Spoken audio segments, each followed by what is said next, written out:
ausentarme unos 8 minutos, ya vuelvo en unos 8 minuticos. Si quiere puedo Ok, empezar, perfecto.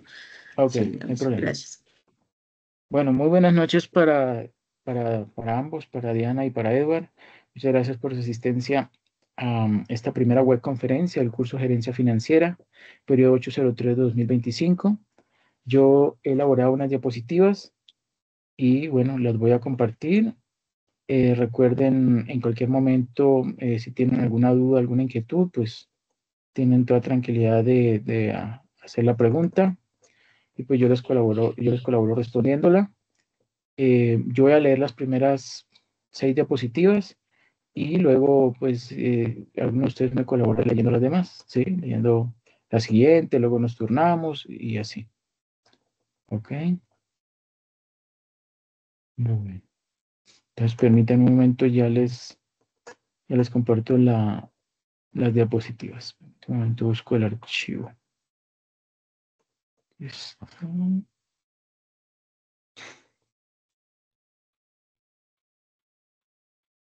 Listo, aquí ya lo encontré. Ok.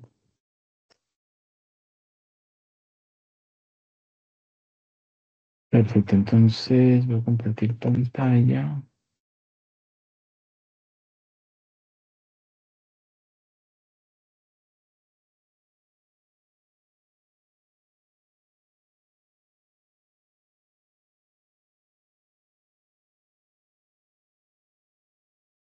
¿Me confirma, Eduardo, si observa ampliada la portada?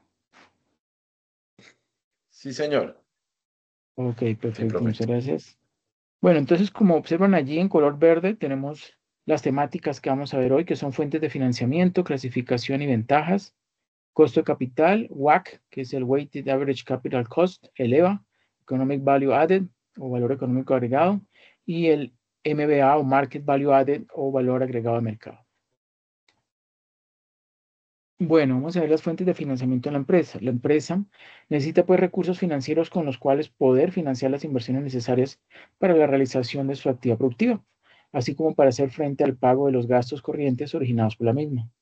Una de las principales decisiones que de forma periódica se debe tomar en una empresa, independientemente de su tamaño, tiene que ver con la financiación. La principal disyuntiva que surge es si utilizo financiación propia o ajena.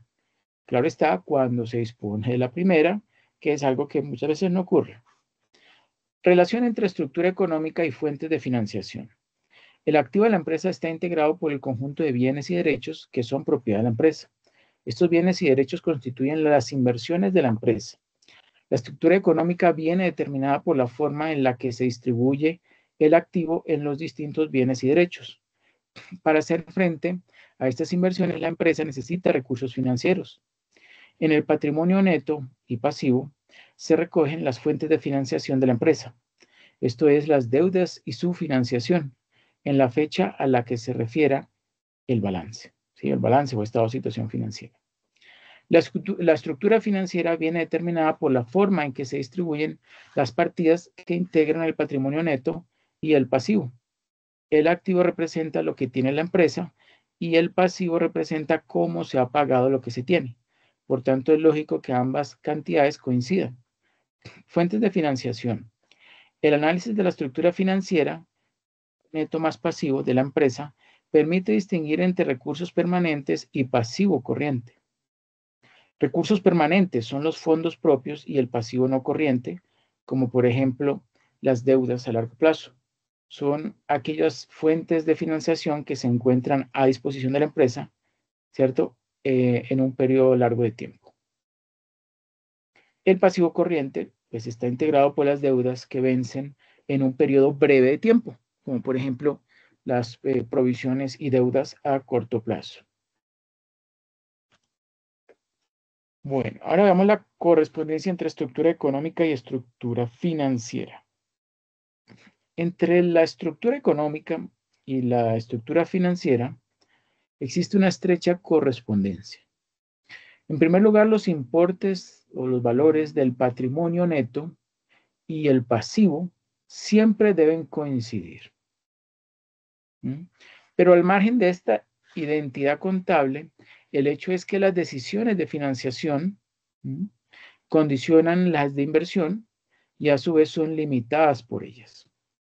Así, para que una empresa sea viable a largo plazo, pues la rentabilidad de las inversiones debe ser mayor o superior que el costo de su financiación. Además, la forma en que la empresa se financia incide en su rentabilidad y en el riesgo financiero que asume la empresa. Una primera recomendación, dada la estrecha relación existente entre la estructura económica y financiera de la empresa, es que el activo no corriente debe ser financiado con capitales permanentes y solo el activo corriente ha de ser financiado con pasivo corriente o a corto plazo. ¿Sí? Entonces vemos que hay el capital de trabajo, ¿sí? Que lo vamos a ver ahorita más adelante. El capital de trabajo tiene dos componentes, ¿sí? Uno que lo llamamos el del ciclo o el tradicional, ¿sí? Que tiene digamos, como un comportamiento estable y regular, ¿sí? Y que, digamos, fácilmente se puede proyectar o pronosticar con los diferentes softwares, ¿sí? de gestión de tesorería. Pero también existe una parte del capital de trabajo que es, digamos, que no cumple esta regularidad, ¿sí? Que lo llamamos el capital de trabajo,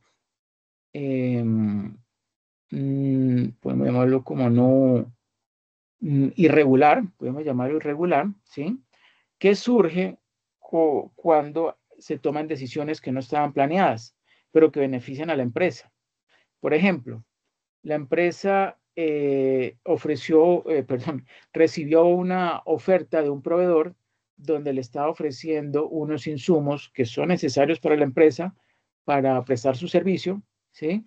Y le da supongamos, un 30 o un 35% de descuento si los adquiere en los primeros, no sé, 30 días de haber hecho la oferta, ¿sí?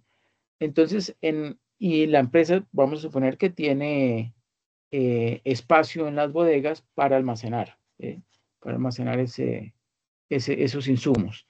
Entonces, en ese caso, podría ser que la empresa tome la decisión, obviamente es una decisión que tiene que pasar pues por la alta gerencia, eh, y si se decide, si se acepta, pues la empresa va a conseguir una reducción, ¿sí? En el costo de fabricación, pero al mismo tiempo va a quedarse ilíquido, incluso va a necesitar más recursos de los que tenía planeado utilizar, ¿sí?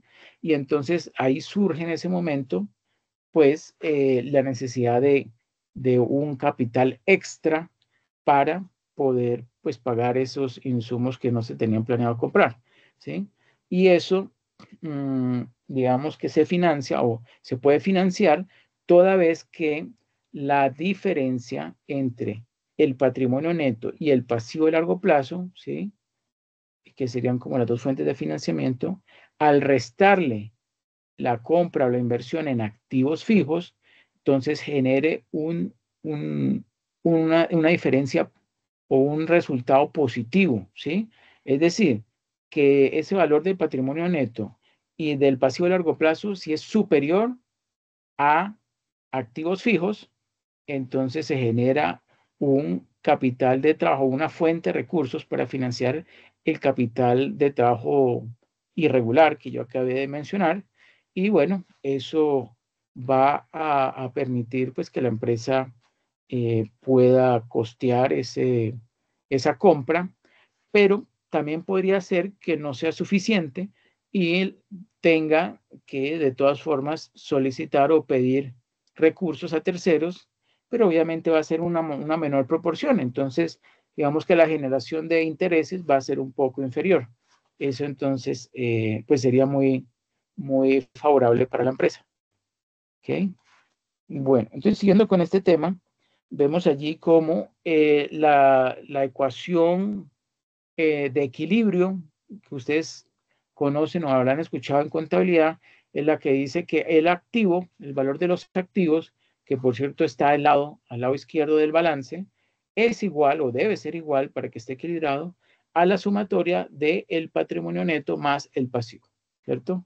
Lo que llamamos la ecuación, la ecuación perfecta o ecuación fundamental, ¿sí? Estar equilibrada. Y lo mismo ocurre con los dos conceptos que acabamos de mencionar. La estructura económica debe ser igual a la estructura financiera. Vemos allí entonces abajito unas flechitas en la parte central que van desde rentabilidad de las inversiones hacia costo de la financiación y desde costo de la financiación hasta rentabilidad de las inversiones. ¿Sí? Entonces hay ese, eh, esa relación, ¿sí? Porque obviamente, y como se leyó anteriormente, la rentabilidad, el rendimiento de las inversiones tiene que ser superior al costo de su financiación para que sea beneficioso para la empresa, es decir, para que genere realmente valor agregado en la empresa. De lo contrario, estaría destruyendo valor, ¿sí? También, por ejemplo, el activo no corriente, ¿sí? ¿Qué es el activo no corriente? Lo que hay en propiedad, planta y equipo. Bueno, digamos que ese es el ítem más representativo o con mayor valor, ¿sí? Propiedad, planta y equipo. Bueno, pero también obviamente hay otros tipos de activos dependiendo del tipo de empresa. Y ese activo no corriente, entonces, por lo regular o generalmente es financiado, ¿sí? Con capitales permanentes. ¿Ok? Capitales permanentes. El activo corriente, ya saben que es el activo que tiene un vencimiento a corto plazo, ¿sí? O sea, inferior a un año, debería, pero no siempre, debería tener un valor aproximadamente superior al pasivo corriente, ¿cierto? Para asegurar que pues, la empresa cuenta con liquidez suficiente para suplir esas deudas que tiene a corto plazo. ¿Ok? ¿Tenemos alguna pregunta, alguna duda? No, profe. Bueno, No, profe. perfecto. Bueno, vamos a ver entonces las fuentes de financiación en tres categorías. Según el plazo, puede ser a corto plazo y largo plazo. Según el origen, puede ser interno y externo, ¿sí? De esa financiación. Y según la exigibilidad de esa financiación, puede ser propia o ajena, ¿sí? O lo mismo, directa o indirecta. Vean que en la parte central, ¿sí? Según el criterio de el origen, ahí surgen entonces o se explican dos flechitas hacia abajo. Una que es la financiación interna o también denominada autofinanciación y la otra es la financiación externa a medio y largo plazo. Después o debajo de esta financiación interna o autofinanciación, observamos allí que dice clases de mantenimiento y enriquecimiento. O sea, esas son las fuentes que con la misma operación de la empresa le permiten financiar, eh, por ejemplo, la operación de la empresa. ¿Sí? Eso es por lo regular lo que se busca o lo que debería hacer toda empresa, que los recursos que la empresa está generando internamente, ¿sí? Sean suficientes para costear su operación diaria. Porque si no lo está haciendo, que también puede ocurrir, pues entonces la empresa tarde o temprano va a llegar un momento en que, bueno, primero que todo para poder, si no está generando los suficientes recursos para poder operar, va a tener que solicitar recursos a terceros, ¿cierto? Y eso puede volverse una bola de nieve, cada vez pidiendo más y más recursos. Eso a su vez está generando mayores gastos de intereses, ¿sí? Y si en algún momento, supongamos que las tasas de interés no estaban tan altas, ¿sí? Por eso se podía haber endeudado y podía pagar con cierta facilidad esos intereses y de pronto amortizaciones de capital, pues si llegaran a subir las tasas de interés, pues muy posiblemente se iba a quedar corto, ¿sí? No iba a poder pagar esa cuota y entonces iba a tener que pedir prestado, ¿sí? A otra institución financiera o a esa misma. Pero ¿qué ocurre? Que la empresa ya está muy endeudada. Entonces, como la empresa ya está más endeudada, es posible que el banco sí le preste, pero le preste una tasa más alta. ¿Por qué? Porque pues ya tiene una deuda contraída previamente que es bastante elevada, por tanto el riesgo es mayor, por tanto se permite cobrar mayores tasas de interés. Ese es el problema. Bueno, y al lado derecho, donde dice financiación externa a mediano y largo plazo, encontramos aportaciones iniciales de los socios y ampliación de capital, ¿sí? Que son formas de financiación externa. Otros son obligaciones, préstamos y créditos a largo plazo y el famoso leasing, ¿sí? ¿Saben qué es el leasing, cierto? Sí, profe. Arrendamiento financiero, ¿cierto? Ujú. Bueno. Y la financiación externa a corto plazo. Financiación externa a corto plazo. Bueno, veamos esta clasificación de las fuentes de financiación según el plazo de evolución. Las fuentes de financiación de la empresa pueden clasificarse según, bueno, hay varios criterios: plazo de evolución, origen o procedencia de la financiación y exigibilidad o titularidad de los fondos obtenidos. Entonces, hablemos o centrémonos en el primero, según el plazo de evolución. Las fuentes de financiación pueden clasificarse en función del tiempo que pase hasta que haya que devolver el capital prestado, donde esta perspectiva cabe distinguir entre financiación a corto plazo y financiación a largo plazo. Fuentes de financiación a corto plazo, pues son aquellas en las que se cuenta con un plazo igual un plazo igual o inferior a un año para devolver los fondos obtenidos.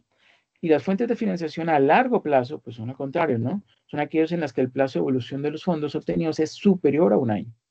Esta es la financiación básica o recursos permanentes. Dentro de la financiación a largo plazo, cabe distinguir entre el patrimonio neto y el pasivo no corriente, ¿sí? Que ya yo lo había mencionado hace poquito.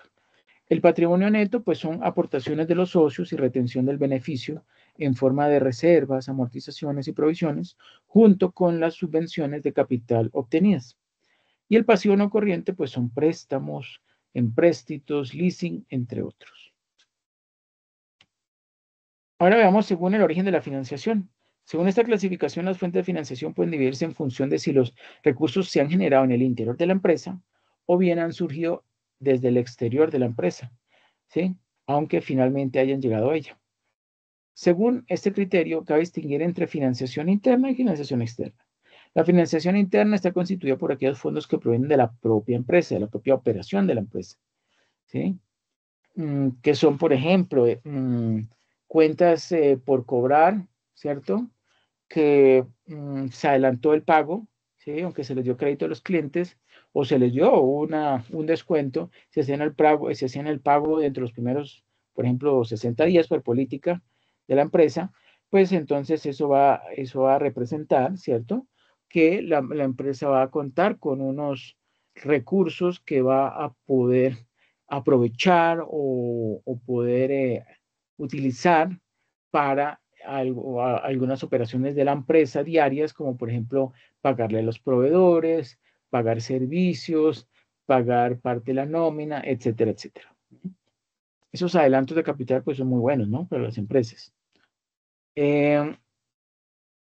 Ejemplos de financiación interna serían las reservas, las amortizaciones y las provisiones.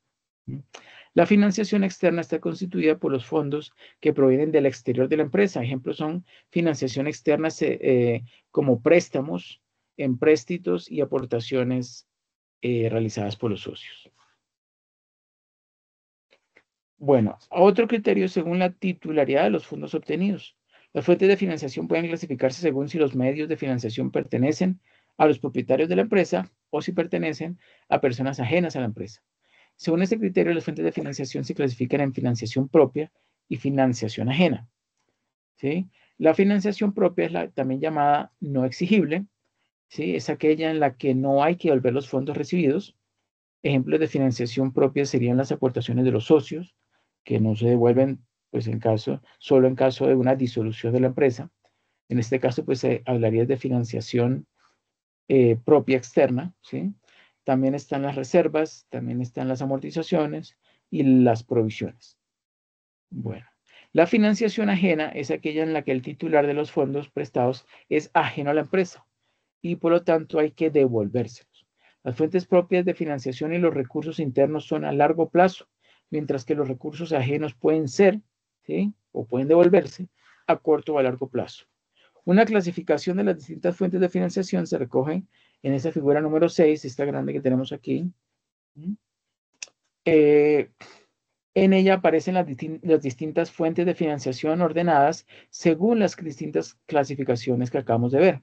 Entonces vemos allí que en internas dice allí beneficios retenidos como reservas o autofinanciación. Y de externa tenemos aportaciones iniciales de socios, ampliación de capital con aportaciones de los socios. También tenemos otro grupo que es emisión de obligaciones, préstamos y créditos a largo plazo y arrendamiento financiero leasing. Y el otro grupo que es créditos comerciales y proveedores, préstamos y créditos bancarios a corto plazo, descuentos de efectos comerciales, ¿sí? Letras, y ventas de derechos de cobro o factoring. Bueno, ¿quién me ayuda por favor leyendo esta diapositiva? Venga, yo le ayudo, profe. Recursos propios o financiación propia. La financiación propia es aquella que, generada por la actividad normal de la empresa, tenemos disponible en nuestras cuentas de tesorería o entre otros instrumentos financieros generando rentabilidad. Por recursos propios se identifica al capital y a las reservas y como tales aparecen en el pasivo del balance. El capital está formado por las aportaciones de los socios al constituirse la sociedad y las sucesivas ampliaciones que el mismo se hagan. Las reservas se forman generalmente como consecuencia de la retención de beneficios, los cuales se obtienen del resultado que han proporcionado las operaciones realizadas por la empresa en el desarrollo de su actividad. Los recursos propios son las fuentes de financiación más estables o permanentes que tiene la empresa, ya que no tiene vencimiento. Además, son las que soportan un mayor riesgo, puesto que en caso de quiebra los socios son los últimos en percibir el valor que resulta de la liquidación de la empresa. Retomando el concepto de reservas, estas son generadas por las retenciones de beneficios. Al efectuar un análisis de los resultados, hay que desglosar convenientemente esta partida, ya que toda ella no puede ser destinada a reservas.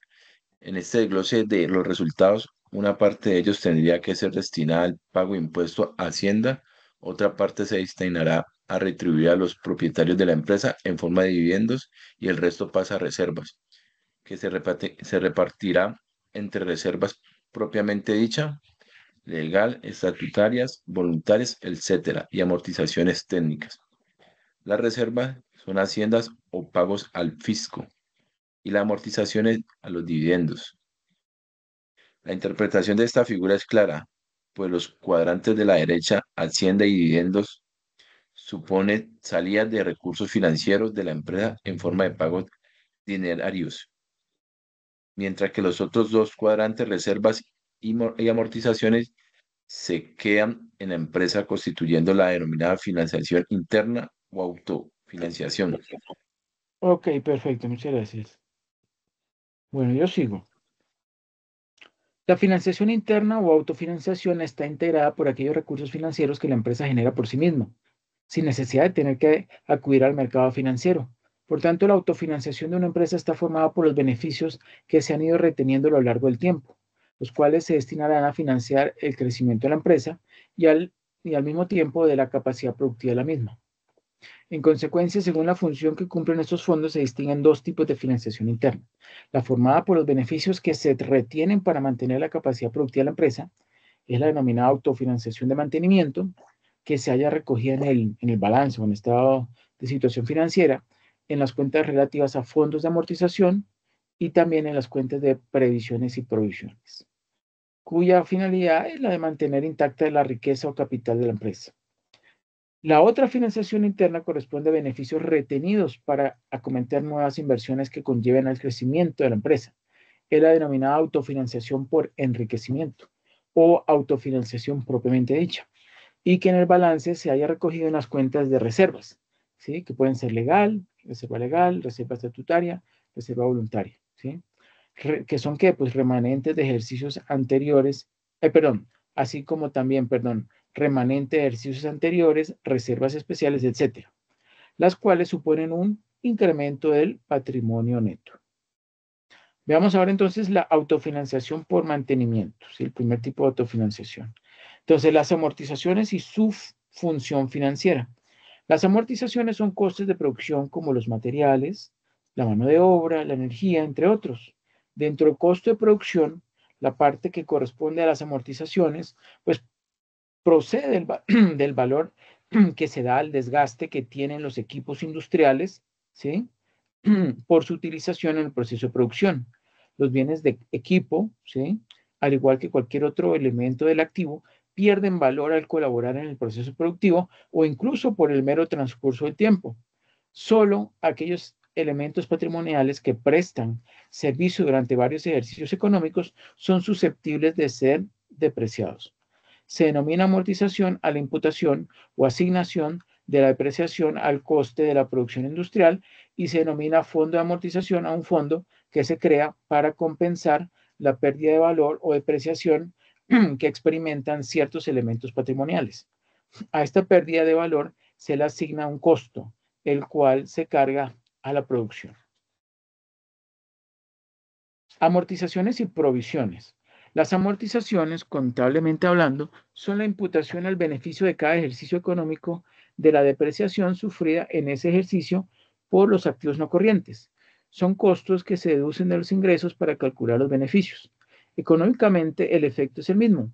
Si en lugar de reducir las amortizaciones de los beneficios, se retiene una parte del beneficio y se crea un fondo de amortizaciones para reponer el activo no corriente cuando se haya depreciado y haya que sustituirlo, pues se convierte en una autofinanciación de mantenimiento. ¿Ok? Las provisiones también constituyen, desde el punto de vista económico, una autofinanciación de mantenimiento.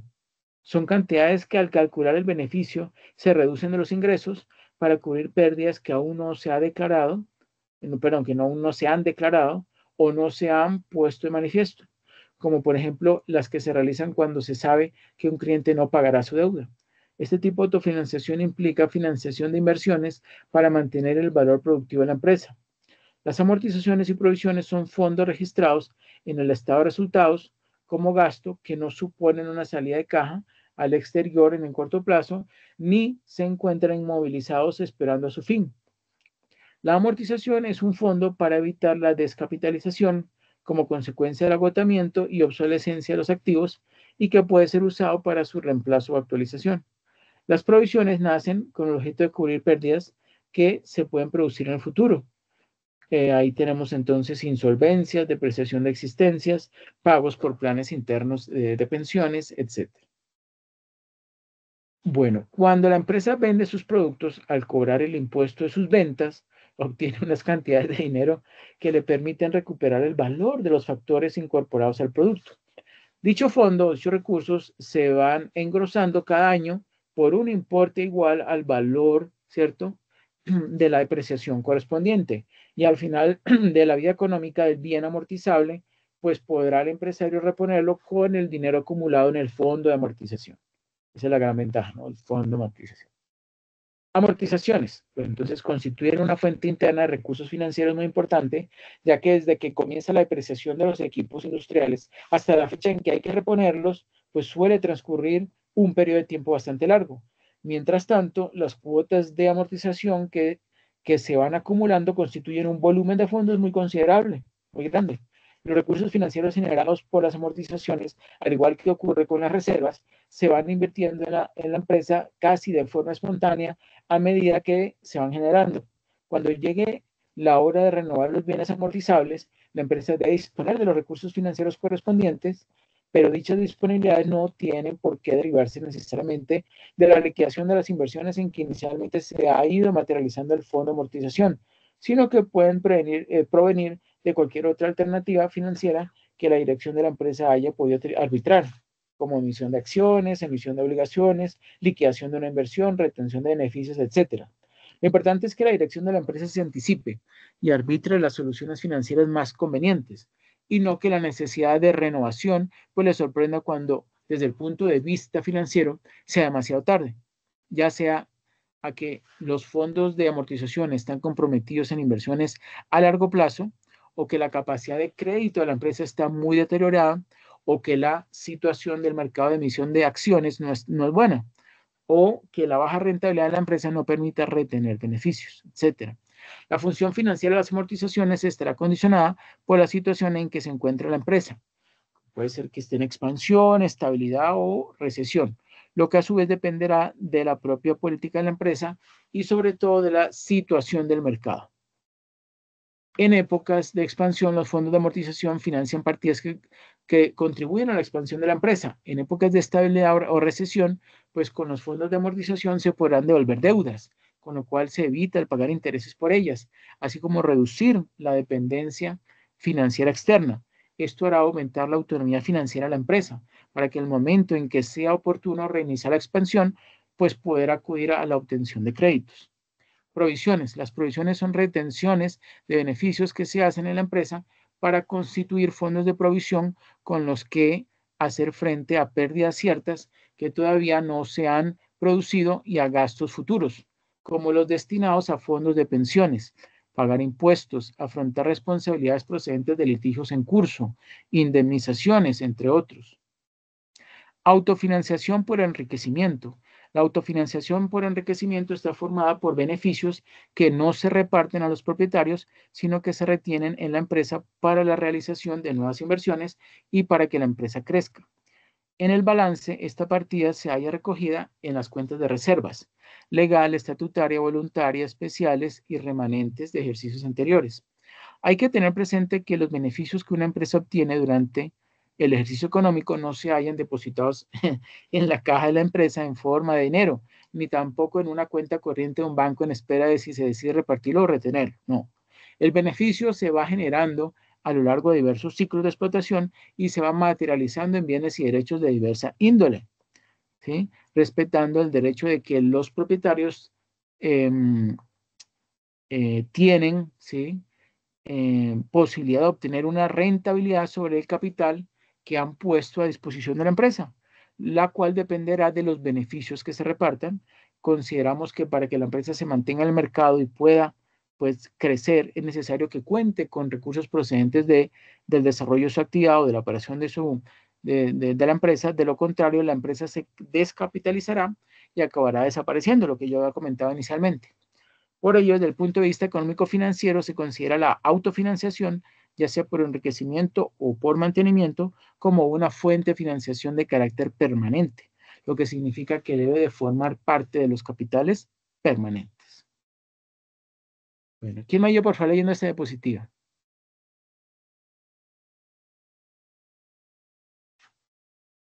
Yo, Venga, ya profe. la ya. Ah, bueno. Ventajas e inconvenientes de la autofinanciación. A ventajas de la autofinanciación. La política empresarial consiste en la retención de beneficios. Presenta para la empresa indudables ventajas. Primero, la autofinanciación le permite a la empresa disfrutar de una mayor autonomía y libertad de acción. Segundo, las reservas constituyen para la sociedad una fuente de recursos financieros que no es necesario remunerar. Tercero, para las empresas pequeñas y medianas constituyen prácticamente la única forma de obtener recursos financieros a largo plazo. B. Inconvenientes de la autofinanciación. Primero, la autofinanciación cuando lleva a una acumulación excesiva es contrario al propio espíritu de los accionistas. Segundo, la autofinanciación a veces lleva a que se realicen inversiones poco rentables en la empresa. Tercero, la autofinanciación impide a veces que se realicen inversiones rentables. Cuarto, la autofinanciación al reducir los dividendos disminuye la rentabilidad de las acciones y de esta forma el valor de las acciones en bolsa desciende. Perfecto, muchas gracias. Entonces ahí vimos las ventajas y, podemos decir, desventajas de la autofinanciación. Bueno, ahora vemos la financiación ajena para montar un negocio. Es algo muy específico. Al montar un negocio, algunas personas disponen de recursos propios y en compañía de socios. El dinero es suficiente como para que su idea de negocio eche a andar. Surge así la tentación de financiarse exclusivamente con fondos propios, lo que normalmente sucede. La financiación ajena, sí, o sea, de terceros, transmite una sensación de especial responsabilidad, siempre. En primer lugar, porque obtenemos un dinero que no es de la empresa y que tenemos la responsabilidad de volver. Pero además podemos tener miedo a una posible situación futura de insolvencia de la empresa. Es algo común, ¿no? Es un temor entendible en todo empresario responsable, pero la responsabilidad nos debe llevar a no desaprovechar las enormes ventajas que tiene la financiación ajena para nuestro negocio y que compensan muy sobradamente todos los temores. Una buena opción es recurrir a los préstamos para empresas. Ventajas de contar con financiación ajena al montar un negocio. El apalancamiento financiero, ¿sí? Se apalanca. Entonces, el apalancamiento financiero es una forma de tener recursos para el crecimiento empresarial, para con los mismos fondos propios poder llegar a proyectos de mayor tamaño y así poder beneficiarse de todas las ventajas del crecimiento, que en empresas pequeñas puede llegar a proyectos de mayor tamaño y así poder beneficiarse de todas las ventajas del crecimiento que en empresas pequeñas pueden ser muy importantes.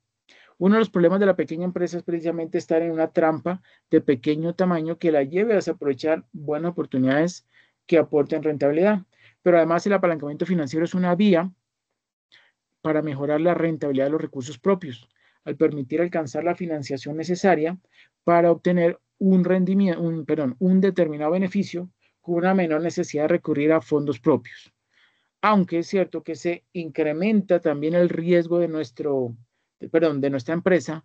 Todo socio quiere invertir en empresas rentables, lo que incrementa el atractivo de nuestra empresa. La reducción de riesgos para el cumplimiento personal. Para que la financiación ajena reduzca los riesgos de nuestra actividad empresarial para nuestro patrimonio personal, tenemos a nuestra disposición un aliado a la hora de montar un negocio, la utilización de alguna forma de sociedad de capital, sociedad anónima o sociedad limitada, que como forma jurídica de nuestro negocio. Perdón, como forma jurídica de nuestro negocio. En estas sociedades podemos perder hasta el último peso que hemos puesto en la empresa, pero las deudas de la empresa no serán deudas que afecten a nuestro patrimonio personal. En este sentido, es importante tener presente que al pedir financiación ajena para nuestro negocio, nos pueden solicitar algún tipo de garantía que afecte a nuestro patrimonio personal, tal como un aval, una pignoración o una hipoteca. Pero en todo caso, estamos hablando de un supuesto particular. Bueno, los intereses son parcialmente deducibles en el impuesto sobre sociedades, ¿sí? Los dividendos no, ¿sí? Por el contrario, no.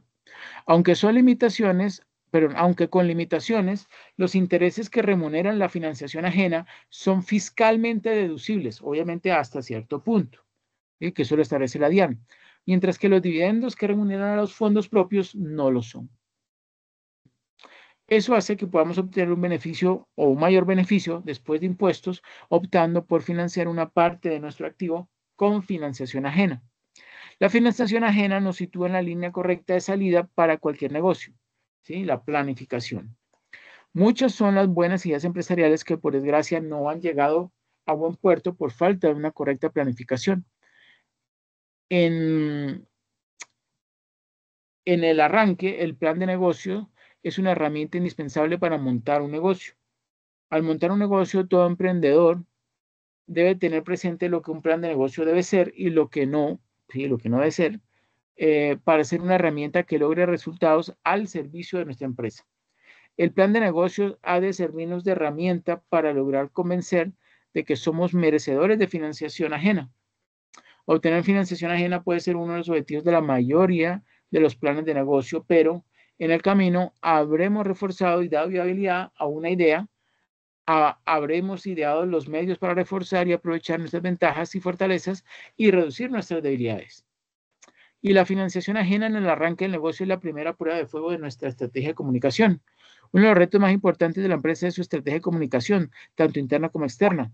Existen aspectos que solamente de forma indirecta están relacionados con la viabilidad financiera de la empresa, como el esfuerzo para comunicar la responsabilidad ambiental o la responsabilidad social de la empresa.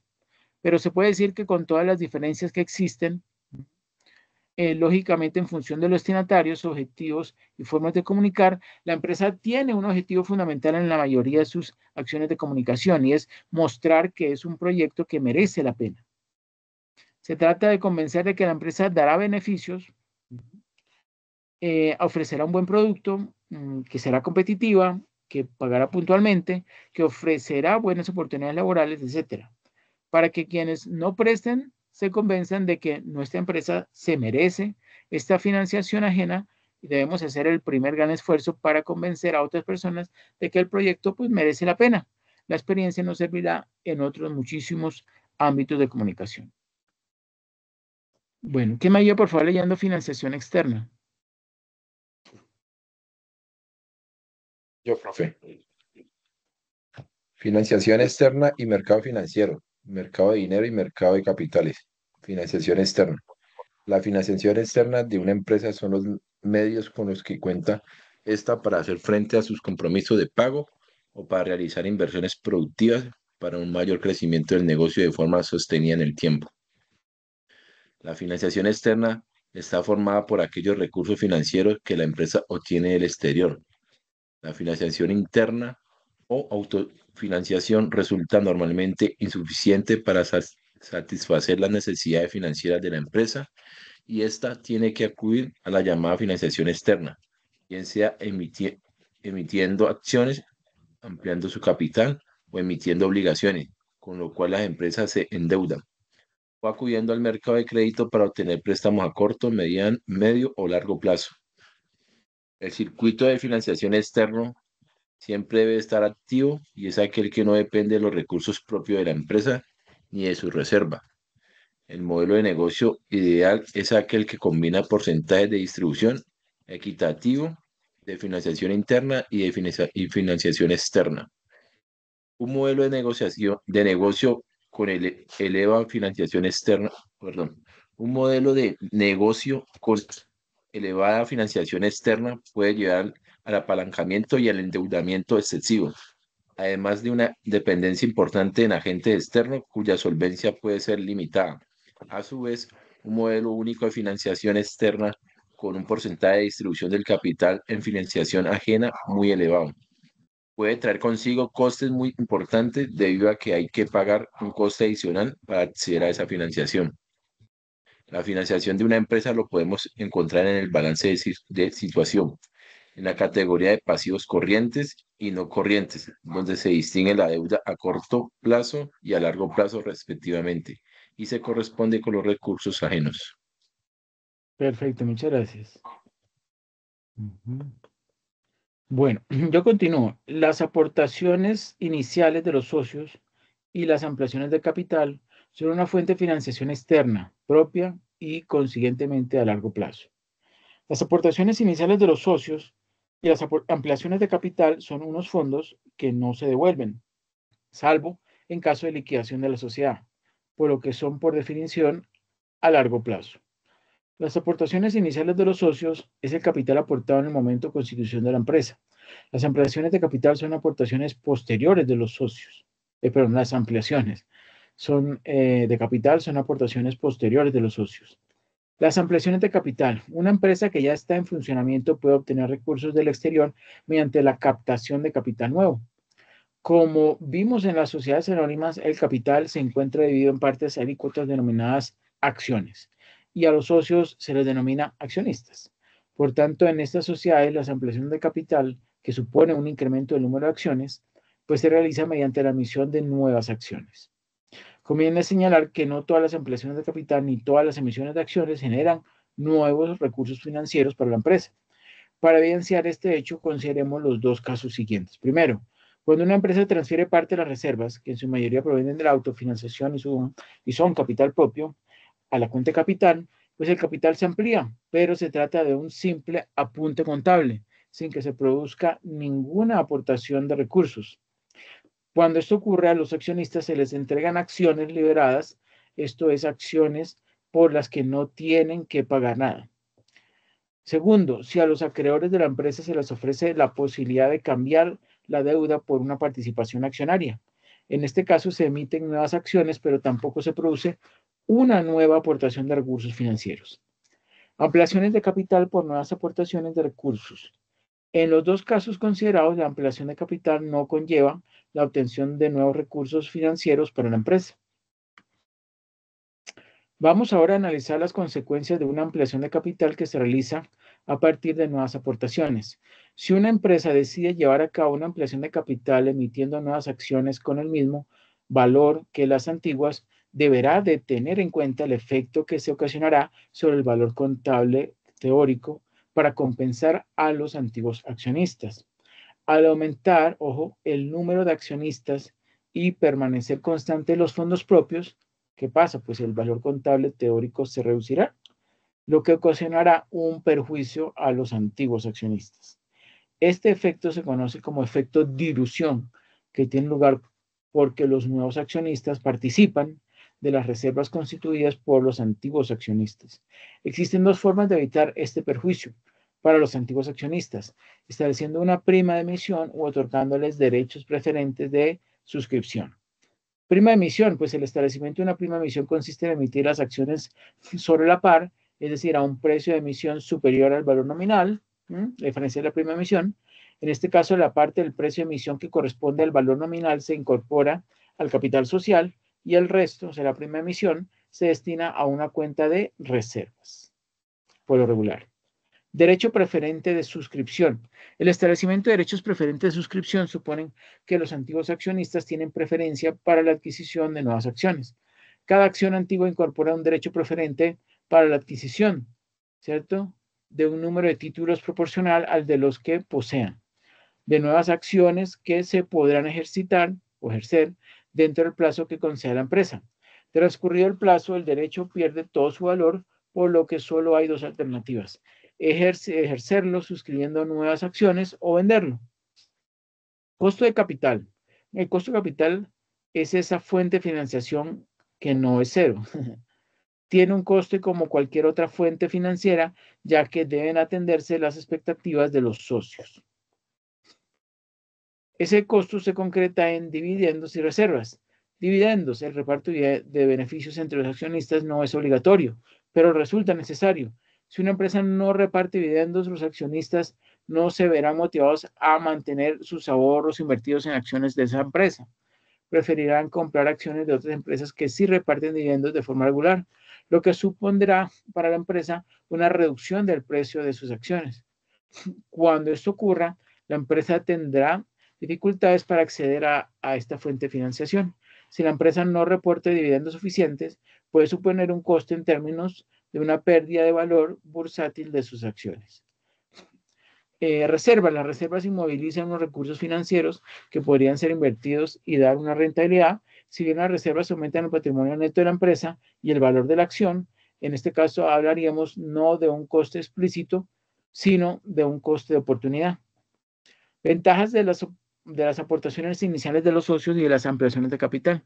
Primero, ofrece autonomía financiera y reduce la dependencia del sector financiero de las fluctuaciones de los tipos de interés y de la falta de liquidez en los sistemas financieros. Segundo, no tiene un coste financiero explícito y reduce los gastos financieros. Y tercero, una elevada dotación de capital es un signo de solvencia para la empresa, especialmente de cara a las entidades financieras. Desventajas de las aportaciones iniciales de los socios y de las ampliaciones de capital. Bueno, primero, una empresa que cuenta con una gran dotación de capital puede sentirse inclinada a realizar inversiones poco analizadas en comparación con otras empresas que cuentan con menos recursos propios. Cuando la ampliación de capital se comporta con la autofinanciación, o se compara, perdón, con la autofinanciación, que es otra forma de obtener recursos propios, pues resulta operativa y administrativamente más complicada y costosa. Y tercero, las ampliaciones de capital tienen que tributar por el impuesto de transmisiones patrimoniales por ser operaciones societarias. Cuarto, dada una cantidad obtenida como beneficios, si mayor es el capital social, menor será la rentabilidad sobre recursos propios. Bueno, ahora veamos la financiación externa y mercados financieros, mercado de dinero y mercado de capitales. ¿Quién me ayuda leyendo, por favor, esta diapositiva? Yo, profe. Ok, Financiación bueno. externa y mercados financieros, mercado de dinero y mercado de capitales. Mercado de dinero y mercado de capitales. Ninguna empresa puede normalmente satisfacer sus necesidades de financiación mediante la financiación interna únicamente. Necesita acudir al mercado financiero en busca de financiación externa que sirva de complemento a la financiación generada internamente por la empresa. Pero aunque en efecto la empresa fuera autosuficiente financieramente hablando, probablemente haría uso del endeudamiento por razones económicas para aprovecharse de las ventajas que se derivan de un efecto palanca positivo. Y forzosamente habrá de acudir la empresa al mercado financiero para descontar los efectos comerciales girados sobre sus clientes o para colocar los excedentes transitorios o permanentes de tesorería. Los intermediarios financieros. Los intermediarios financieros son las instituciones que recogen el ahorro de los agentes económicos con excedente,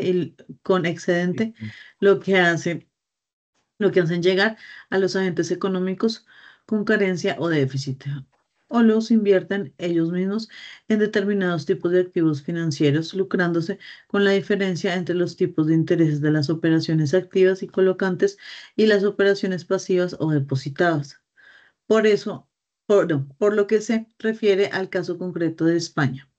Los bancos comerciales y cajas de ahorro son, como mucho, los intermediarios más importantes a los que hay que añadir los bancos industriales o de negocio, las entidades oficiales de crédito, las corporativas de crédito, las sociedades y los fondos de inversión inmobiliaria, compañías de seguros, entidades de financiación, entre otros. Mercado de dinero y mercado de capitales.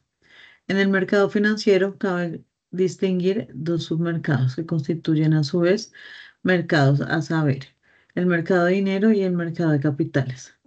Por mercado financiero se tiende hoy en día al marco institucional que permite poner en contacto a oferentes y demandantes de fondos prestables para que efectúen sus transiciones financieras, el mercado de dinero o mercado monetario. Es, Ya continúo. Listo. Yo continúo. Gracias, Diana. ok. Es aquella parte del mercado financiero en la que se conciertan o se llevan a cabo operaciones de crédito a corto plazo, o más concretamente en su acepción más restringida, en donde se negocian activos financieros a corto plazo, por tanto, de elevado grado de liquidez. A este mercado acuden las empresas para financiar sus inversiones en circulante. Esto es, las necesidades de financiación asociadas al ciclo de explotación o ciclo de dinero, mercancías, dinero. El mercado de capitales es aquella parte del mercado financiero en la que se conciertan operaciones de crédito a largo plazo, o más concretamente en su acepción más restringida, en donde se negocian activos financieros a largo plazo. A este mercado acuden las empresas para financiar, conjuntamente con la autofinanciación o financiación interna, las inversiones en activo fijo y la parte estable del activo circulante o fondo de rotación. Ahora veamos emisión de acciones y obligaciones, el mercado primario de valores. El capital fundacional junto con la financiación interna no es suficiente normalmente para satisfacer necesidades financieras de las empresas, y estas necesitan acudir al mercado financiero o de fondos prestados en demanda de diferentes tipos de recursos. Es bastante variada la gama de fuentes de financiación o recursos financieros, ¿sí?, que las empresas pueden obtener en el mercado financiero.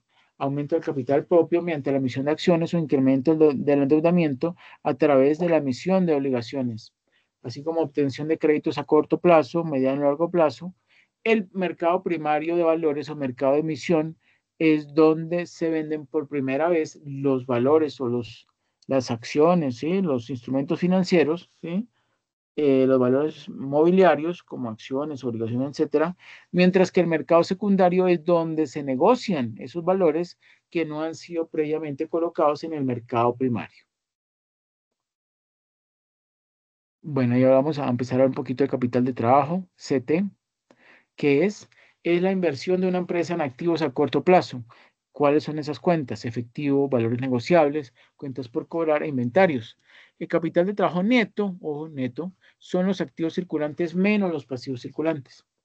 Las necesidades operativas de fondos NOF o capital de trabajo requerido se define como la diferencia entre activos circulantes operativos, muy importante, y pasivos circulantes operativos. Los activos circulantes operativos representan los activos circulares necesarios para la operación e incluyen, por ejemplo, financiamiento a clientes en cuentas por cobrar, inventarios, caja, etc. Estos suelen coincidir con los activos circulantes que aparecen en el balance, salvo partidas en niveles en exceso de lo necesario para la operación, caja, valores negociables, etc., representando estos últimos otros activos no operativos. Los pasivos corrientes operativos, por su parte, corresponden en general a los pasivos circulantes contables, pero excluyendo deuda bancaria a corto plazo. También se llaman pasivos espontáneos y representan los recursos que le llegan a la empresa por el simple giro del negocio. Por ejemplo, el financiamiento obtenido de los proveedores en cuentas por pagar, el plazo otorgado por el fisco para pagar los impuestos, etc. Además, también pudiera haber partidas en niveles muy sostenibles, por ejemplo, atraso en pagos a proveedores, no son un pasivo espontáneo sostenible, en cuyo caso el exceso de tales partidas no pueden considerarse parte del financiamiento espontáneo de largo plazo. El capital de trabajo CT es una decisión totalmente distinta a las NOF, las necesidades operativas de fondos. Se suele llamar capital de trabajo los recursos de largo plazo, patrimonio o deuda de largo plazo, excedentes por sobre la financiación del activo fijo o inmovilizado. Como puede verse en la figura 7 que vamos a ver, esto es equivalente a activo circulante menos pasivo circulante, ¿cierto? El capital de trabajo, en verdad, son los recursos de largo plazo que la firma usa, o la empresa usa, para financiar al menos una parte de sus necesidades operativas de fondos. Como el capital de trabajo, CT, involucra recursos de largo plazo y por lo tanto es una decisión estructural sobre cómo financiar el negocio, podría esperarse que el mismo no baje abruptamente de un día para el otro más que por la retención de beneficios. De esta manera se hace claro que el capital de trabajo es un concepto fundamentalmente distinto de las NOF. Esta diferencia tiene múltiples implicaciones para los informes. Primero, las variaciones de necesidad operativa de fondos NOF representan inversiones netas que la empresa decide, a veces inconscientemente, hacer cuando decide crecer en su nivel de actividad. Mientras que el crecimiento trae aparejado un mayor uso de recursos en financiación de clientes, inventarios, caja y otros rubros del activo circulante, también trae consigo un mayor financiamiento espontáneo de proveedores. El fisco y otros agentes no financieros que cobran en forma diferida en forma diferida un creciente volumen de operaciones. Por lo tanto, las necesidades operativas de fondos, ¿cierto? Es la inversión en activo circulante cuyo financiamiento hay que planear, evaluar y decidir. Las necesidades operativas de fondos se incrementan por decisiones operativas. Por ejemplo, el aumento del financiamiento a clientes a través de aumentar la venta de crédito o aumentar los plazos de cobro, los aumentos de inventarios o la reducción en el plazo de pago a proveedores, las cuales no están en su totalidad controladas por la gerencia financiera. Por lo tanto, las necesidades operativas de fondos no es una decisión de la gerencia financiera, sino a menudo un hecho que resulta de la política comercial y operativa de la empresa. Dado que la necesidad operativa de fondos se origina después de la gerencia financiera, pero es esta última la que debe buscar los mercados para financiarla, la gestión de tesorería requiere de un elevadísimo grado de coordinación entre las distintas áreas de la empresa. A ver, aquí tenemos unos ejemplos de capital de trabajo conforme a las NIF, pero esto pues es muy teórico. Costo de capital. ¿Quién me ayuda, por favor, leyendo esta diapositiva costo de capital? Yo le ayudo, profe. Costo de capital. El director de una empresa, que es la persona que corre con la responsabilidad de escoger entre los posibles proyectos de inversión, aquellos que sean lo más rentable para sus propietarios. Necesitará un punto de referencia similar al comentado en los párrafos precedentes con objeto de obtener una rentabilidad mínima a conseguir. Ese punto de referencia, es decir, esa mínima tasa de rendimiento requerida por la empresa, recibe el nombre de costo de capital o costo de oportunidad del capital. Esto indica aquella mínima tasa de rendimiento que permite a la empresa hacer frente al coste de los recursos financieros necesarios para acometer la inversión. Pues de otra forma nadie estaría dispuesto a suscribir sus obligaciones o sus acciones. En consecuencia, es la tasa de rendimiento interno que una empresa deberá pagar a los inversores para incitarles a arriesgar su dinero en la compra de los títulos emitidos por ella. Acciones ordinarias, acciones preferentes, obligaciones, préstamos, etc. Dicho de otra forma, es la mínima tasa de rentabilidad a la que deberá remunerar a las diversas fuentes financieras que componen su pasivo, con objeto de mantener a sus inversores satisfechos, evitando al mismo tiempo que desciendan el valor del mercado de sus acciones. Es por esto que dicha tasa será, a su vez, el tope mínimo de rentabilidad que la compañía deberá exigir a sus inversiones. Es fácil comprender que tanto los acreedores como los accionistas de la empresa deben ser compensados por el coste de oportunidad de invertir sus fondos en un negocio en particular en lugar de otros con un riesgo equivalente. Por ello, el coste de capital es la tasa de rentabilidad que la empresa deberá conseguir con objeto de satisfacer a los accionistas y acreedores o el nivel de riesgo que corren. El coste de capital es uno de los factores principales de la determinación del valor de la empresa al ser utilizado como la tasa del descuento que actualiza la corriente de flujos de caja de la compañía promete generar. Por tanto, un riesgo alto implica un coste de capital alto, es decir, una mayor tasa de descuento y por ende una baja valoración de los títulos de la empresa. Lo contrario ocurriría si el riesgo es bajo. Y dado que la emisión de estos títulos es la encargada de proporcionar la financiación necesaria para acometer la inversión, el coste de dichos recursos financieros aumentará cuando el valor de dichos títulos sea bajo y descenderá cuando el valor de estos aumente. Si la empresa consigue una rentabilidad sobre sus inversiones suficiente para remunerar a sus fuentes financieras, es de esperar que el precio de mercado de sus acciones se mantenga inalterado. Perfecto, muchas gracias, Eduardo. Bueno, ¿cuál es la importancia de conocer el costo de capital? Ahora bien, si la rentabilidad de Profe, no sus se le escucha, inversiones, pues no lo escucho. perdón, ahora Ya, bien, ya lo si la escucho. rentabilidad de sus inversiones supera el costo de los recursos financieros empleados en ellas, el precio de las acciones ascendería en el mercado. Por el contrario, si dicho costo fuese mayor que el rendimiento esperado del proyecto y aún así este se acometiese, lo que sin duda sería un error, el valor de mercado de las acciones descendería, reflejando la pérdida asociada a esa mala decisión de inversión. En esa figura 9 que tenemos allí, se muestra una empresa hipotética que se plantea acometer 5 proyectos de igual grado de riesgo que han sido jerarquizados según su tasa interna de retorno o TIR de mayor a menor. Como se aprecia, cada proyecto de inversión implica un volumen distinto de financiación. Solo los proyectos A, B y C, esos que tenemos acá, A, B y C, y de izquierda a derecha, tienen un rendimiento esperado superior a la tasa de rendimiento requerida o costo de capital. ¿Sí? O sea, de esta rayita para arriba, ¿sí? Están por encima del costo de capital y por debajo, pues no. Entonces, solo los proyectos A, B y C tienen un rendimiento esperado superior a la tasa de rendimiento requerida o costo de capital, que se suele representar como K sub O. Mientras que los proyectos D y E no superan el suelo mínimo de rentabilidad exigida. Por tanto, solo los 3 primeros proyectos serán capaces de añadir valor a la empresa, el A, B y C. Importancia de conocer el costo de capital.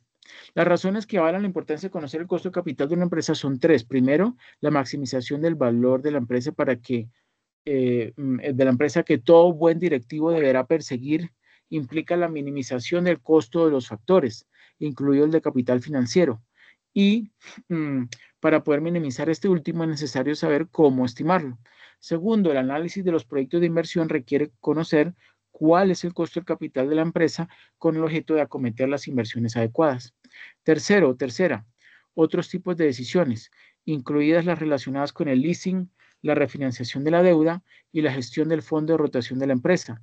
También requieren conocer el valor del costo de capital.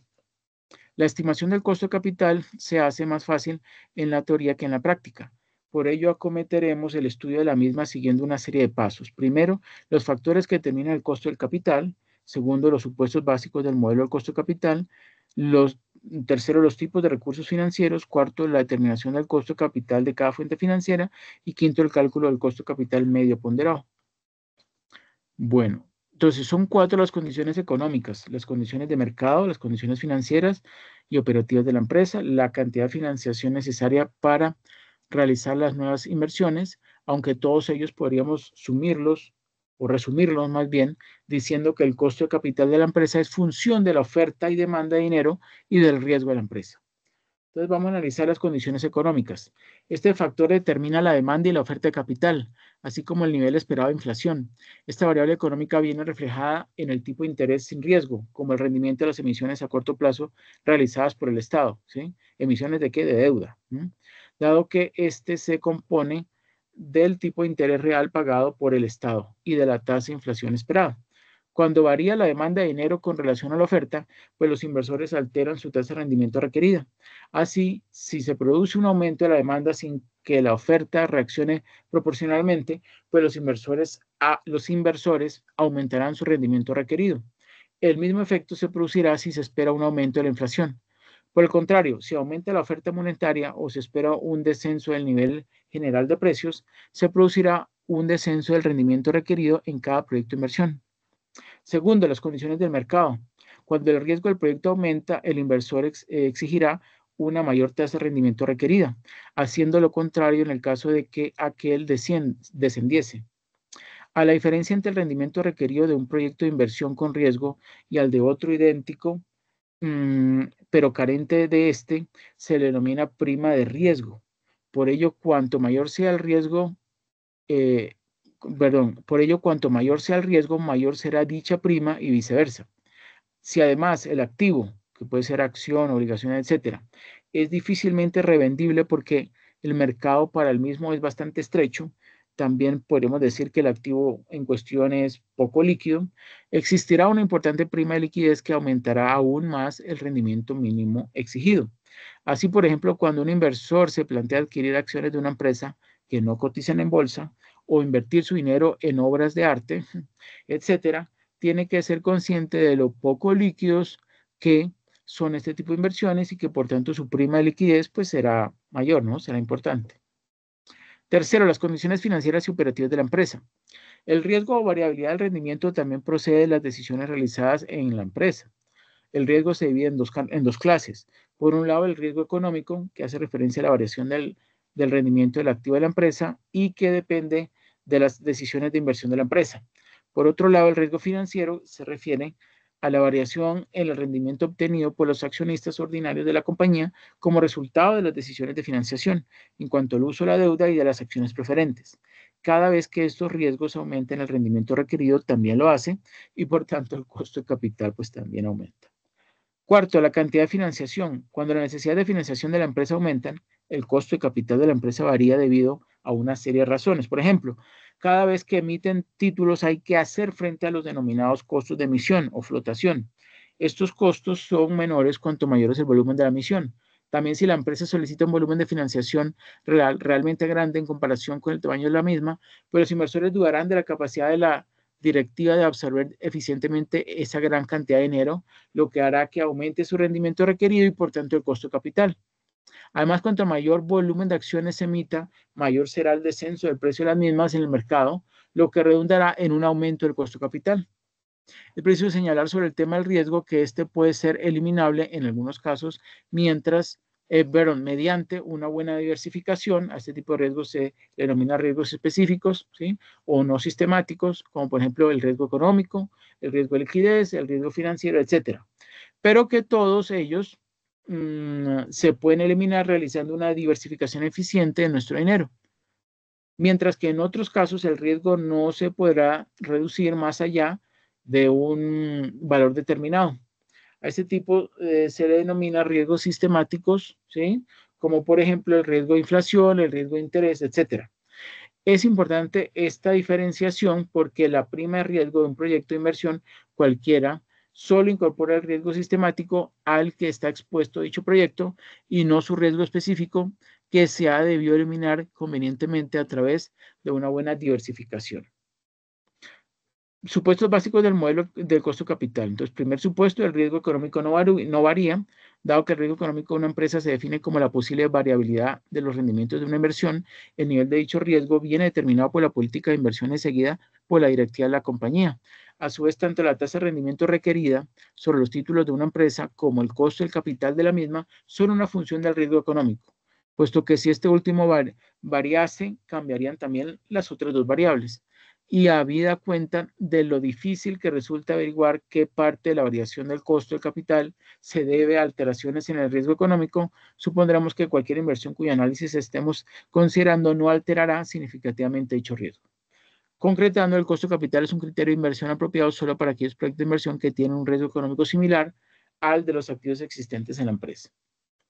Segundo supuesto, la estructura de capital no varía.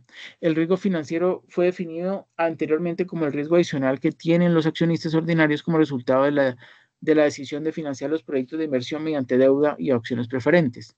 De tal manera que cuando el coeficiente de endeudamiento, relación entre recursos ajenos a medio y largo plazo y recursos propios, ¿cierto?, aumenta, también asciende la posibilidad de que la empresa sea incapaz de hacer frente al servicio de la deuda y ello se refleja en un incremento del riesgo financiero y por tanto de la tasa de rendimiento requerida por los inversores en las diferentes fuentes financieras de la empresa. Bueno, aquí tenemos. ¿Quién me ayuda por favor leyendo esta diapositiva? Yo la ayudo, profe. Gracias. Factores que determinan el costo de capital. Así pues, el costo de las diferentes fuentes financieras es función de la estructura del capital de la empresa. Por tanto, los datos utilizados en el cálculo de dicho coste serán válidos siempre que la directiva continúe utilizando la misma composición de dicha estructura del capital. Así, por ejemplo, si la estructura actual es de 40% de recursos propios y 60% de recursos ajenos, con vistas a la utilización del modelo del costo del capital, supondremos que dichas proporciones se van a mantener indefinidamente. No importa que durante algún tiempo la estructura real no coincida con dichas cifras, porque la idea es que a la larga o en promedio esa estructura idónea permanece constante. Tercer supuesto, la política de dividendos no varía. Con objeto de simplificar el cálculo del costo del capital de una empresa, se supone que los dividendos aumentan indefinidamente a una tasa anual constante. Dicho crecimiento se supone que es función de la capital generadora de beneficios de la empresa y no de un aumento de la tasa de reparto de beneficios, todo lo cual implica la suposición de que dicha tasa de reparto, que es reflejo de la política de dividendos, se mantendrá inalterada a lo largo del tiempo. Como los tres supuestos anteriores son bastante restrictivos, la directiva de la empresa deberá estar alerta sobre los mismos al calcular el coste del capital de la compañía. Por ello, en la práctica, el director financiero deberá utilizar un rango de posibles valores del coste del capital más bien que uno solo. Así podríamos referirnos a un coste del capital que se mueve en un rango entre el 12 y 14%. Tipos de recursos financieros. Nuestro objeto es estimar el coste de capital de la empresa o más exactamente el coste del capital medio ponderado, WAP, puesto que engloba los costes individuales de cada una de las fuentes financieras de la empresa ponderados por el peso de cada, por el peso de cada, Uno tiene, ¿ves? ¿No que tiene? cada uno tiene. Bueno, uno tiene el total de la financiación de la misma. Luego, lo primero que tenemos que decidir es cuáles van a ser dichas fuentes financieras. Para empezar, nos referimos a las fuentes financieras a corto plazo, efectos comerciales a pagar, proveedores, acreedores, sueldo y salarios, impuestos devengados, etcétera. Dichas fuentes surgen de operaciones normales de la empresa, de tal manera que si las ventas aumentan, ellas aumentan también. Así, por ejemplo, si nuestra empresa realiza una inversión tendente a aumentar las ventas de un producto determinado, ello hará que aumente también la deuda con los proveedores y los efectos a pagar, así como los impuestos devengados y otras series de partidas del pasivo a corto plazo. Pero este aumento de los recursos financieros a corto plazo ha sido generado espontáneamente al haberse aumentado las ventas. Por ello, en el análisis del proyecto de inversión consiste en la mejora del producto. Solo deberemos tener en cuenta las fuentes financieras necesarias para la mejora del mismo y no las que. Gracias. Y no las que espontáneamente se generan. Muchas gracias, Eduardo. Las que espontáneamente se generan con posterioridad. Todo lo cual nos lleva a decir que los recursos financieros a corto plazo no deberán ser incluidos en el cálculo del costo de capital de la empresa. Solo nos interesarán los recursos financieros necesarios para acometer la inversión, más los necesarios para financiar el incremento del fondo de rotación que dicha inversión puede provocar. Todos estos recursos financieros lo serán a mediano largo plazo o a medio largo plazo. Por ello, solo utilizaremos para el cálculo del costo de capital medio ponderado las deudas a medio largo plazo, las acciones preferentes y las acciones ordinarias. Una excepción ocurre cuando la empresa utiliza deliberadamente recursos financieros a corto plazo, en especial préstamos a corto plazo para financiar inversiones a largo plazo. lo que yo comentaba antes. En ese caso, sí que debemos incluir el costo de dicha deuda a corto como una parte del costo capital. Por supuesto, si dicho uso no fuese algo muy común, sino más bien casual, no habría que incluirlo como parte del costo de capital de la empresa. En todo caso, es necesario decir que financiar una inversión a largo plazo, ya sea en su totalidad o solo en parte, a través de recursos financieros a corto plazo, es una política bastante arriesgada que podría poner en peligro no solo la realización de la inversión, sino también de la vida propia de la empresa. Costo de oportunidad y costo de capital. El costo de oportunidad de capital es el rendimiento al que renuncia el inversionista cuando acepta una inversión nueva. El costo de capital o costo de oportunidad del inversionista es el mejor rendimiento esperado disponible que se ofrece en el mercado sobre una inversión de riesgo y plazo comparables con el flujo efectivo que se descuenta. El costo de capital es un indicador que permite conocer el costo de recursos financieros utilizados en la operación de la empresa y es de gran importancia en la toma de decisiones financieras, ya que sirve como referencia a la rentabilidad mínima que debe obtener la empresa con sus inversores. El WACC o costo promedio ponderado de capital, CPPC, es el rendimiento mínimo que necesita ganar una empresa para satisfacer a la totalidad de sus inversionistas. Las empresas se financian de dos formas, con recursos propios que provienen de los accionistas o inversionistas de la empresa y mediante endeudamiento con terceros que pueden ser bancos, corporaciones financieras u otras. Dicho financiamiento implica la devolución del capital recibido más una remuneración causada por la utilización de dichos recursos. Ese costo se materializa en forma de una tasa de interés que corresponde a la suma ponderada de dos fuentes, equity y deuda. Para el caso del capital contable o capital accionario, se denomina costo del equity y representa el valor en el mercado del capital accionario de una empresa.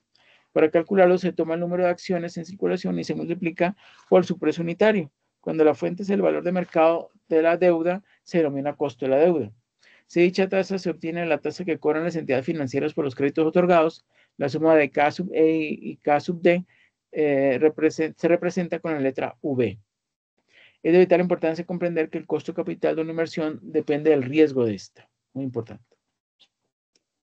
Bueno, aquí tenemos entonces la fórmula y lo que indica cada una de esas variables.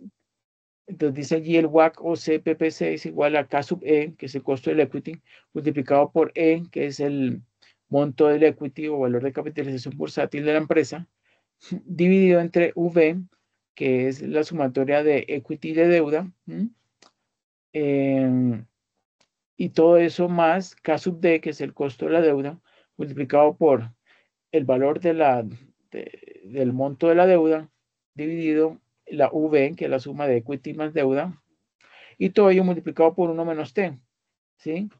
Una de las ventajas de financiarse con deuda es que el interés pagado por una corporación es deducible para fines de impuestos, mientras que el pago de dividendos a los accionistas no es deducible. Para fines prácticos, esto significa que el gobierno paga una parte del interés. Bueno, déjenme ver qué hora es ya. Creo que estas diapositivas, pues, obviamente les van a quedar a ustedes. Pero, sí, ya son las 8:30. Bueno, entonces dejémoslo ahí. De todos modos, como les dije, yo les voy a compartir la grabación de esta sesión y también estas diapositivas. Aquí viene un ejemplo de cálculo del WACC, muy bien, sí, con mucho detalle explicado. Luego vendría el EVA el valor presente neto, el valor de continuidad, valor de agregado o de mercado. Y ya, y las conclusiones. Vayamos a las conclusiones. Entonces, los objetivos de la administración del capital de trabajo incluyen mantener intacta la liquidez del negocio, mejorar la eficiencia operativa, disminuir los costos de intereses implícitos y explícitos y aumentar la rentabilidad general del negocio. Segundo, cualquier empresa que quiera expandir sus niveles de negocio necesitará un nivel saludable de capital de trabajo para financiarlo. Se requieren para financiar órdenes de compra y proporcionar periodos de crédito a más clientes. Si un nivel adecuado y creciente de capital de trabajo será un desafío para cualquier empresa expandir su escala comercial. Tercero, cada tipo de recursos financieros, deuda, acciones preferentes y ordinarias deberían ser incorporadas en el costo de capital de la empresa con la importancia relativa que ellos tienen en el total de la financiación de la empresa. Listo, bueno, no sería más. Vale, Gracias, profe, profe. gracias. Vale, gracias, Bueno, profe. con muchísimo gusto. Espero pues que les haya servido. Como les digo, ya bueno, se demora un poquito en generar el video, pero tan pronto se genera el video, pues lo subo a YouTube, les comparto el enlace, las diapositivas y ustedes pues ya pueden seguir entonces con el desarrollo de la actividad fase 2. Ok, vale, profe, gracias. Gracias. Mucho gusto, feliz noche. Profe, perdón, las calificaciones de Dime. la fase 1. Ya la subí. Ay, perdón, es que yo, como es mi primera materia que veo.